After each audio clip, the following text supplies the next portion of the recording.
First, dun sa taas, I'd like to thank God for this very, very good gift for my life. I think ito na yung pinaka-masayang mangyayari sa buhay ko. Yung makasama ko, babaeng matagal ko nang pinapangarap.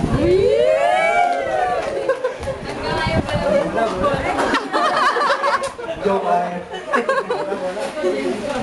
Tsaka siyempre, bukod kay God, kasi yung relationship namin, although we're not too serious in our spiritual life, pero alam ko, siya yung naging base ng relationship namin, kung kaya tumagal kami ng ganito katagal. Hanggang sa magdadalawang linggo na kami nun. Actually, no joke, it's been already 8 years since I met the girl of computer engineering in Philippines. Mag-a-apply ako nun sa student in PUP. Then, during my first day, I was about to start, but changed my mind. Then, when I was about to enter the Department of Mechanical Engineering, this girl introduced herself.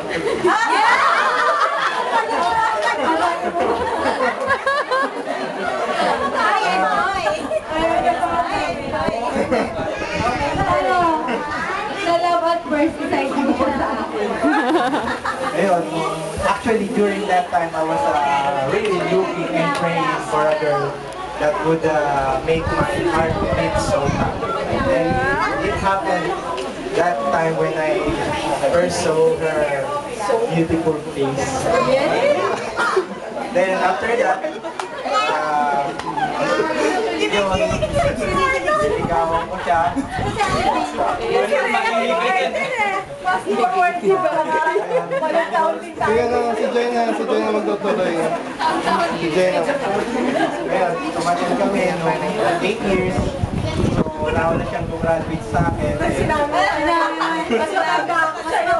Konti lang. Ay, gano'n. Tapos, si tatay. Yun nga. Maraming salamat din sa parents ko. So, parents sila. So, naging big support sila sa akin para maging mabuti yung relationship between our families. So, when there's an occasion, para na pag-picture, video yan. invite our families and video in gatherings. And I think that's the one factor that strengthens our relationship. And also, sa mga magulang po ni Joy, maraming pong salamat. I've been part of their family for 8 years. So, starting pa lang nun, actually, wala naman kami balak magsabi na kami na. Nahuli lang kami sa Jollibee. And so, ang sabi nung kapatid niya, Joy, ayaw namin ng i-check kahit po. Totoo pala. Ilang gig ka na? Joke. Ha? 1 gig. So, when I enter their family, mabait sila. Mabait sa akin. Actually, during my time when I was reviewing the exam, doon ako sa kanila nakatira, yung kapatid niya, si Ate Chen, binitagahan na ako ng merienda sa hapon, kakatanghali.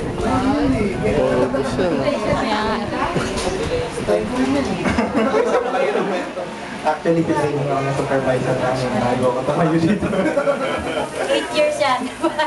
Matutulog. Mga Unang taon pa lang yan? first day pa lang nila eh. So, I'm very much thankful sa pagtrato sa akin ng mga kapatid niya. Selos. Yung tatay niya, yung nanay niya. At saka, dun sa mga relatives niya sa Mindoro na walang sawang mag-invite sa akin doon. Mga tiyahin niya, yung lola niya na mayaman. So, lahat sila in all, bottom line, napakabait nila sa akin. So, I think there's no reason para suklihan ko yung kabaitan nila.